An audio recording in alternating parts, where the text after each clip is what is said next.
मातृभूमि न्यूज, मातृभूमि की आवाज, मातृभूमि के लिए।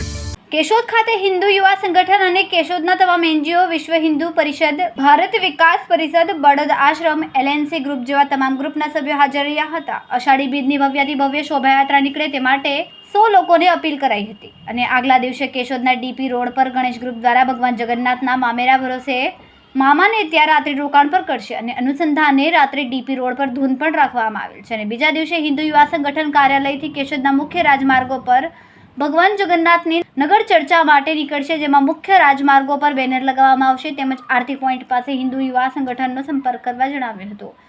જય શ્રી રામ. હું છું વિશાલ સોલંકી, હિન્દુ યુવા સંગઠન તાલુકા પ્રમુખ કેશોદ.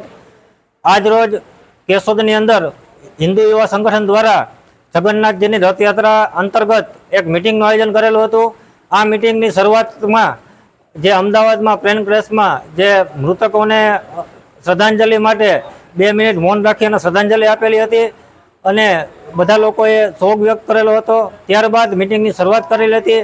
આ મિટિંગ આ રથયાત્રા છે એ સંપૂર્ણ જેમ અમદાવાદની અંદર દોરડા વડે ખેંચવામાં આવે છે એવી જ રીતે કેશોદની અંદર દોરડા વડે ખેંચવામાં આવશે અને ભગવાન નગર દર્શને નીકળશે. આપણે રથયાત્રાની પૂર્વ સંધ્યાએ ભગવાન પોતાના મામાના ઘરે જશે અને જે ડીપી રોડના રહીશો છે એ મોસાળ પક્ષ બન્યા છે, તો તે લોકો આગલે દિવસે રાત્રે ભગવાન મામાના ઘરે જઈ અને બીજે દિવસે સવારે ત્યાંથી રથયાત્રાનું પ્રસ્થાન થશે અને નગર દર્શને ભગવાન નીકળશે અને ત્યારથી રણછોડરાય મંદિરે આપણે આ રથયાત્રા છે એની પૂર્ણાહુતિ કરશું. તમામ એનજીઓએ તૈયારી બતાવી છે કે અમે લોકો નાળાથી આ રથયાત્રાનું રથ ખેંચશું, તો તમામ એનજીઓનો પણ ખૂબ ખૂબ આભાર માનીએ છીએ. આવી જ રીતે તમામ કાર્યક્રમમાં સાથ અને સહકાર આપો એવી વિનંતી સાથે જય શ્રી રામ. આ શોભાયાત્રાનો રૂટ છે ડીપી રોડથી હિન્દુ યુવા સંગઠનના કાર્યાલયથી લક્ષ્મીનગર, ત્યાંથી અમૃતનગર, ત્યાંથી ડીપી આપણે લીંબુ સોડા, ત્યાંથી આઝાદ ક્લબ, ચાર ચોક, મીરા મેડિકલ થઈ આંબાવાડીમાં ખાડી ભંડાર પાસે થઈ બગીચા પાસે થઈ આનંદ એપાર્ટમેન્ટે, ત્યાંથી પીપળિયાનગર સોડિયમ સોસાયટી અને ત્યાંથી આ રથયાત્રા છે રણછોડરાય મંદિરે પૂર્ણ થશે. લોકો હિન્દુ સમાજના લોકોમાં ઉત્સાહ છે. લોકો ઠેર ઠેર ભગવાનને સ્વાગત કરવાના છે, ભગવાનની પૂજા આરતી કરવાના છે.